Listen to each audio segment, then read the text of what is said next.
Bonjour à tous, nous voici de retour au salon bien-être bio et thérapie de Biarritz. On est le matin, c'est un petit peu compliqué pour moi toujours, mais voilà, je reçois une invitée qui va bien nous réveiller ce matin. C'est Olga Soboleva. Oh là là, alors je le lis en plus, hein. Olga Soboleva. Oui. C'est ça? Oui. Merci. Bonjour Olga. Bonjour Philippe. On va être à Olga. Oui, Ça, exact. Heureuse d'être là, pétillante, bien réveillée. Exactement. Parce que j'aime porter le message que j'ai à délivrer. Donc un jour, j'ai découvert qu'une personne sur trois rêve d'écrire un livre. J'avais écrit un livre qui a transformé ma vie et à partir de ce moment, je me suis lancée dans cette aventure à proposer à toutes les personnes de le faire, de l'aider, d'accompagner. Je me nomme accoucheuse de livres. Je ressens que je suis comme une pépinière des auteurs, des écrivains qui commencent par un livre, puis il y a un deuxième qui suit, puis il y a la poésie qui s'écrit, et puis quelque chose, une créativité qui est inattendue souvent. Toi-même, tu as fait beaucoup de livres. J'en ai écrit 13 à ce jour-là. Là, il y en a 2 devant moi. Voilà. Justement, ça c'est le sujet un petit peu de ce dont on parle. Écrivez votre livre. Je le montre un petit peu à l'antenne. C'est pour vous dire que voici la trame, voici la pédagogie que chaque personne va suivre pour écrire son livre. Donc, certes, la créativité, on dit que c'est toujours la liberté, etc. Mais sans une trame, sans vraiment une pédagogie très claire, on n'y arrive pas. Donc, voici, j'accueille à la fois les gens avec toute leur unicité et à la fois, on va structurer les choses pour aboutir à un résultat. Alors, comment ça se passe au départ quand tu rencontres un écrivain en herbe? Tu vas le tester un petit peu, voir un petit peu quel niveau il a. Pas du tout. Pas du tout. Pas du tout. Je vais accueillir les gens qui simplement ont une envie ici d'écrire. Une petite flamme ou un petit quelque chose qui bouge. Et je vais les accueillir avec une montagne de peurs. Et ces peurs sont communes. Vraiment, peur de ne pas y arriver, peur d'être dyslexique et je ne peux pas écrire, alors que je crois que j'ai accompagné 80% de mes écrivains sont dyslexiques. Parce que c'est quoi la dyslexie? C'est juste le cerveau qui va trop vite. Et donc, l'idée, c'est juste de ralentir ce cerveau, se poser, et c'est là où j'interviens et structurer tout ça. Mais ces gens-là sont extrêmement créatifs. Ils sont juste pas scolaires et c'est pour ça. Ça me rappelle quelqu'un, c'est pour ça. Oh, je me dis, pourquoi tu souris comme ça? Parce que j'écris comme un pied et voilà, et moi j'ai l'impression que le cerveau il va trop vite. Mais bon, c'est une parenthèse. Voilà. Donc j'accueille les personnes avec cette petite flamme-là et je m'occupe du reste. Parce que souvent les gens pensent qu'il faut d'avoir déjà clarifié, il faut déjà avoir écrit, il faut déjà... Bref, non. J'accueille juste quelqu'un qui dit « ça me fait plaisir, ça me ferait vraiment envie » et ça fait 5 ans, 10 ans, 20 ans ou 30 ans parfois que j'ai cette petite flamme mais que j'y arrive pas. Et d'autres qui disent « mais j'en ai partout, j'ai des cahiers, j'ai plein de dossiers ouverts et je n'arrive pas ». Voici dans quel état on commence. Et on aboutit toujours à un résultat merveilleux. Après, tu les accompagnes de A à Z, tu les guides pour qu'ils fassent un plan, je suppose, au début, peut-être. Jamais. Même pas de plan. Oh là là, je me plante complètement. Oui, ce serait horrible. Ouais. Certes, il n'y en a que 3 personnes, dans toutes les personnes que j'ai accompagnées, qui ont commencé par un plan. Mais c'était leur besoin, ils l'ont fait juste rapidement et naturellement. Sinon, on commence complètement différemment, ce qui surprend, mais c'est ça qui va faire qu'on va aboutir. Parce que si on revient pour ces créatifs dans un système scolaire ou rigide, c'est perdu d'avance. Donc voilà. Et est-ce que tu les suis tout au long de la création de leur livre? Parce que le but, c'est d'arriver quand même à un livre. Absolument. Absolument. Donc, on commence voilà, avec là où la personne est. On commence toujours par une semaine en immersion. Et quand je dis semaine, c'est lundi au dimanche.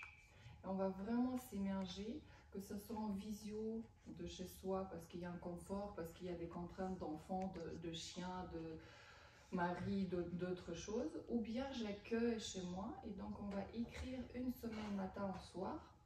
Et c'est à ce moment-là qu'on va poser le gros, le trame, la trame. J'aime beaucoup aussi dire le squelette qui va après tout tenir en fait. Et normalement après cette semaine-là, les personnes sont capables de terminer rapidement leur livre. Mais je ne m'arrête pas là. 1 à 2 fois par semaine, on va faire des visios où ils vont poser des questions, où ils vont faire des lectures, ou parfois même on va se connecter pour se discipliner parce que le quotidien inspire et il y a tellement de choses à faire. Et les plus rapides terminent avec une vitesse vraiment très cool après cette semaine-là en 1 mois, d'autres 2 mois. C'est très rapide. Voilà. Donc il faut arrêter de croire qu'il faut des années pour écrire un livre. Est-ce que dans toutes les personnes que tu as coachées pour écrire un livre, certains ont été publiés? Bien sûr, il y a des publications, mais surtout on va d'abord écrire. Quand ils ont ah ouais, qu'est-ce que je fais, on va pas se poser ces questions-là parce que c'est qu'une fois qu'ils tiennent leur livre, leur bébé dans les mains, qu'on peut dire c'est quoi maintenant qui me ferait plaisir, parce qu'au départ on va juste imprimer le livre. Donc je connais des imprimeurs où chacun va trouver sa sensibilité et donc on va recevoir 3, 5, 10, 20 exemplaires et c'est là où on va devenir écrivain à cet instant-là. Ça donne envie d'être édité après, je suppose. Exact. Il y en a qui ont été édités Ou pas. Ou pas, évidemment. Parfois pas.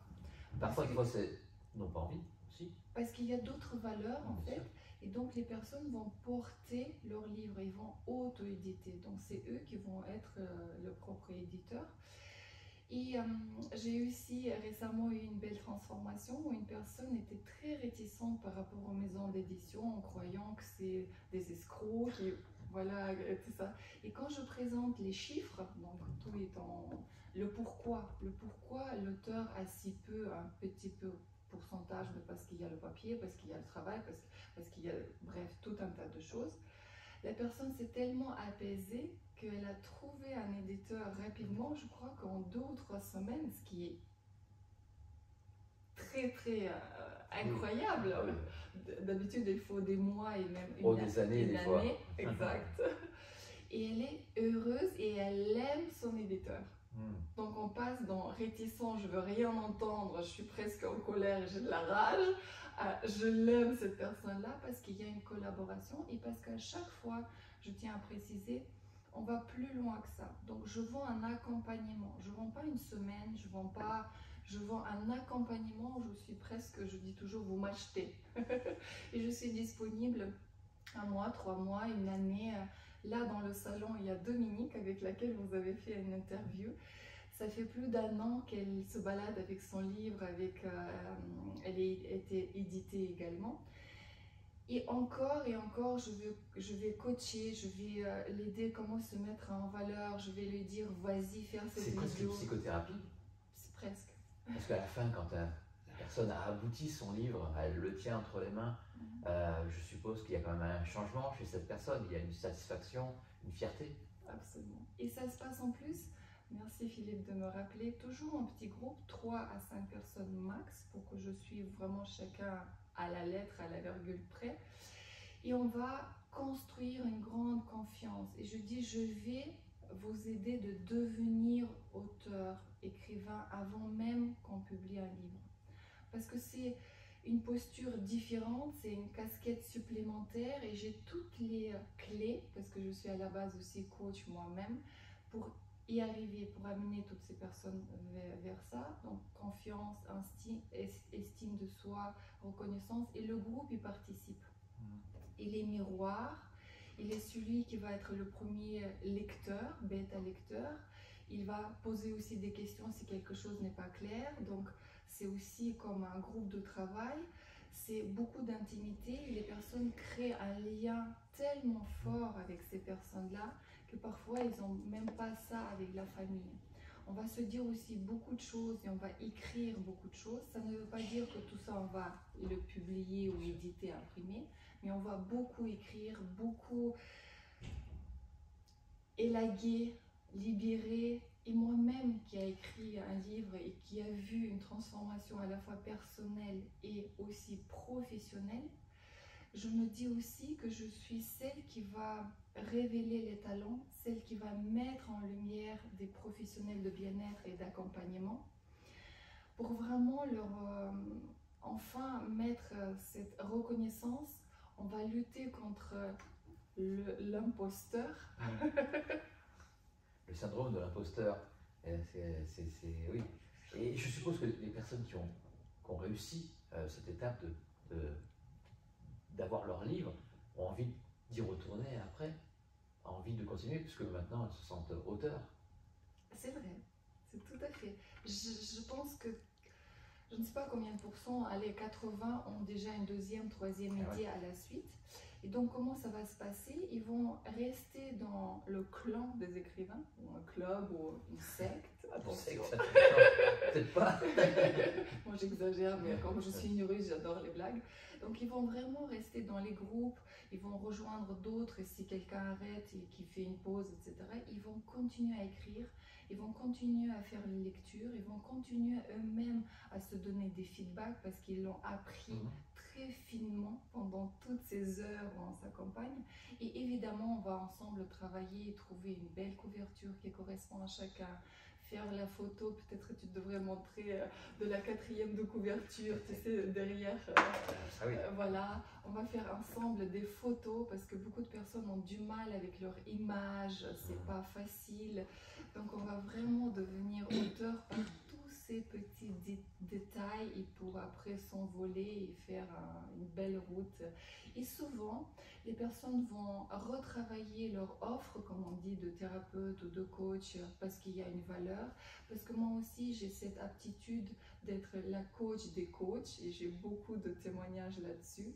Parce que ça fait 20 ans, donc depuis 2004 que je suis dans ce métier. 2004, ça fait un bail. J'ai vu beaucoup, j'ai moi-même cheminé, j'ai eu ces douleurs. De l'imposteur, je le connais très bien, on est potes. Et donc voilà, toute cette expertise, je mets au service et voilà, le mot c'est mettre en lumière. Bien, merci beaucoup Olga. Avec grand plaisir. Merci.